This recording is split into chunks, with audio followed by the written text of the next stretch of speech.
நெகேமியாவின் புத்தகம் 9 அதிகாரம் முதல் 3 வசனத்தை வாசி. இந்த மாதம் 24ஆம் தேதியிலே இஸ்ரவேல் புத்திரர் உபவாசம் பண்ணி ரட்டுடுத்தி தங்கள் மேல் புழுதியை போட்டுக் கொண்டவர்களாய் கூடி வந்தார்கள். இஸ்ரவேல் சந்ததியார் மறு ஜாதியாரை எல்லாம் விட்டு பிரிந்து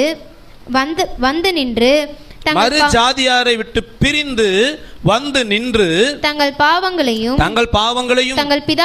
தங்கள் பிதாக்களின் அக்கிரமங்களையும் அறிக்கையிட்டார்கள். அவர்கள் எழுந்திருந்து தங்கள் நிலையில் நின்றார்கள். அப்பொழுது ஒரு ஜாம மட்டும் அவர்களுடைய தேவனாகிய கர்த்தரின் நியாயப்பிரமாண புஸ்தகம் வாசிக்கப்பட்டது. பின்பு ஒரு ஜாம மட்டும் அவர்கள் பாவ அறிக்கை பண்ணி தங்கள் தேவனாகிய கர்த்தரை பணிந்து கொண்டார்கள். இங்க நல்லா கவனிங்க. நெகேமியாவின் நாட்களிலே நடந்த ஒரு சம்பவம். இஸ்ரவேல் ஜனங்கள் மறு ஜாதியாரையெல்லாம் விட்டு பிரிந்து வந்து நின்று தன் பாவங்களை அறிக்கை செய்தார்கள். இது என்ன காரியம்?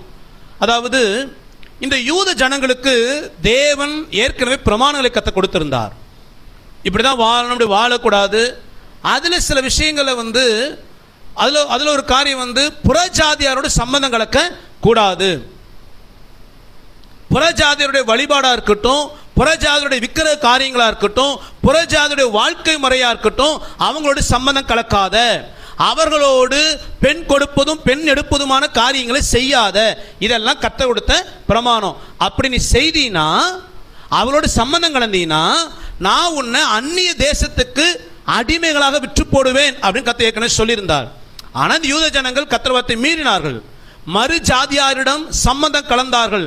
பெண் கொடுப்பதும் பெண் எடுப்பதும், அவங்களுடைய மோலோகு, அவர்களுடைய விதமான எல்லா விதமான வானராக்கின் என்று சொல்லப்படுகிற கடவுள் எல்லாம் வணங்கினார்கள். அவங்களுடைய எல்லா விதமான பழக்க வழக்கங்களை கற்றுக்கொண்டார்கள். கர்த்தர் பயங்கர கோபம் வந்தது. பாபிலோன் ராஜாவை அனுப்பினார்.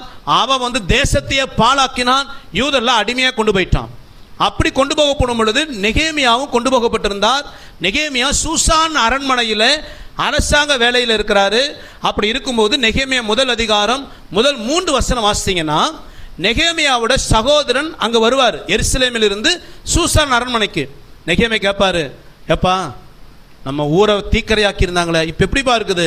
அவன் சொல்லுவான், அந்த ஊரே பாழா போயிடுச்சு, ஜனமெல்லாம் அப்படி வேதனையோடு இருக்கிறாங்க. நெகேமியாவுக்கு ரொம்ப வேதனை வந்துச்சு. ஜெபம் பண்ணாரு. கர்த்தர் நெகேமியாவை அனுப்பினாரு.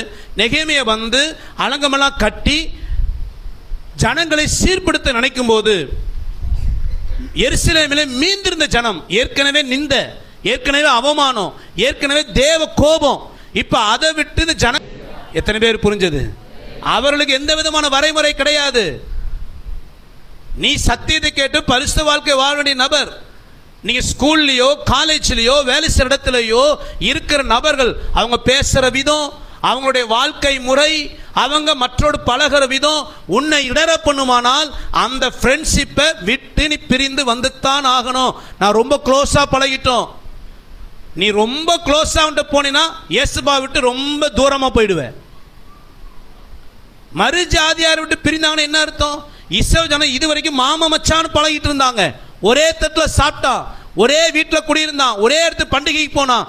எப்போ இவர்களால் என்னால் பரிசுத்தமா வாழ முடியலன்னு தீர்மானம் பண்ணானோ அந்த உறவுகளை உடைத்தார்கள்.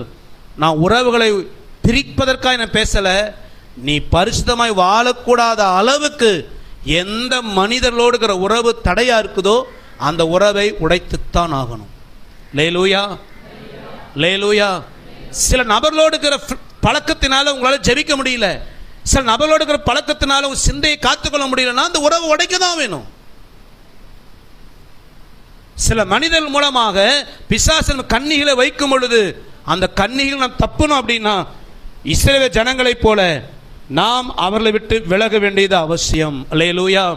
அநேக நேரத்தில் தேவையில்லாத உலக ஐக்கியம், ஆவிக்குரிய வாழ்க்கை பாதிக்கிற அளவுக்கு வருகிற ஃப்ரெண்ட்ஷிப். படிக்கிற பிள்ளைகளுக்கு சொல்கிறேன், வேலைக்கு போகிறவர்களுக்கும் சொல்லுகிறேன், வீட்டில் இருக்கிறவர்களுக்கும் சொல்லுகிறேன்.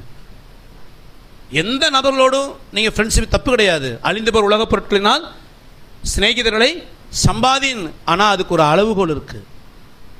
உங்கள் ஜெப வாழ்க்கை, உங்கள் பரிசுத்த வாழ்க்கை, உங்களுடைய ஊழியம், உங்களுடைய தனிப்பட்ட ஜீவியம் பாதிக்கப்படுமானால் அந்த உறவை உடைக்கத்தான் வேணும். சில நபரோட ரொம்ப க்ளோஸாக போகும் பொழுது தேவனோடு பேசுகிறத விட அவங்கள்ட்ட பேசுறது ரொம்ப அதிகமாக இருக்கும். யோசித்து பாருங்க, ஏன் உங்களால் அதிக நேரம் ஜெபிக்க முடியல? யாரோ ஒரு நபரோடு அதிகமாக பேச பழகியிருப்போம். ஏன் தேவனோட அதிகம் நேரம் செலவழிக்க முடியல? ஏதோ ஒரு ஃப்ரெண்டோட அதிகமாக நீ நேரம் செலவழிச்சிட்டு இருப்பீங்க. ஏதோ ஒரு ஏன் ஆண்டை திருப்திப்படுத்த முடியல, பிரியப்படுத்த முடியல? ஏதோ ஒரு மனுஷனை அதிகமாக நீ பிரியப்படுத்த பழகிட்டு இருப்பீங்க.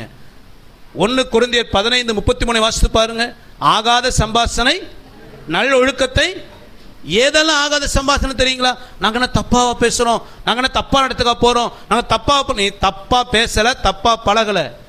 ஆண்டவரோடு நெருங்க முடியாத அளவுக்கு ஒரு சம்பாஷணை இருக்கா, ஐக்கியம் இருக்கா? அதுதான் உன்னை மோசம் போக்குற சம்பாஷணை. நீங்கள் என்ன பேசுகிறீங்களோ, எங்கே போகிறீங்களோ, எப்படி பழகுறீங்களோ, அந்த உறவு கர்த்தரோட உங்களை பிரிக்கணும். அதை உடைச்சிரு. இன்னைக்கு சைல்டுஹுட் ஃப்ரெண்டு பாஸ்டர் பரவாயில்ல, உனக்கு கருவிலேயே சுமந்தவர் அவர். இவனாவது நீ விவரம் தெரிஞ்சுக்க வந்து ஒட்டுனான். ஆனால் நீ கருவிலிருந்து வெளியே வரும்போது அவர் மார்பில் விழுந்த. உனக்கு கருவில் அவர் தான் உருவாக்குனாரு. அவர் தான் இந்த குழந்தைங்களா முதல்ல களிமண் எடுத்து விளையாண்ட காலம் நம்ம காலத்து முடிஞ்சிருச்சு. இப்போ கிளே, களிமண் இங்கிலீஷ் சொல்லி என்ன செய்கிறான்? கிளேன்றான். அது களிமண்ணும் கிடையாது, ஒன்றும் இல்லை. ஒரு கெமிக்கல் வச்சு என்ன செய்கிறான்? உருட்டி அதை எடுத்து ஒரு கண்ணு, ஒரு மூக்கு, ஒரு கால், அப்படி தான் இயேசு உங்களை என்ன உருவாக்குனாரு. கருவில் எங்கே கண்ணை வைக்கணும், எங்கே மூக்கை வைக்கணும், மூக்கு உனக்கு ஷார்ப்பாக இருக்கணுமா, நீட்டமாக இருக்கணுமா, கண் என்ன கலரில் இருக்கணும், கை எவ்வளோ லென்த் இருக்கணும், பார்த்து பார்த்து உருவாக்கின உறவு இயேசுவின் உறவு. அல்லேலூயா.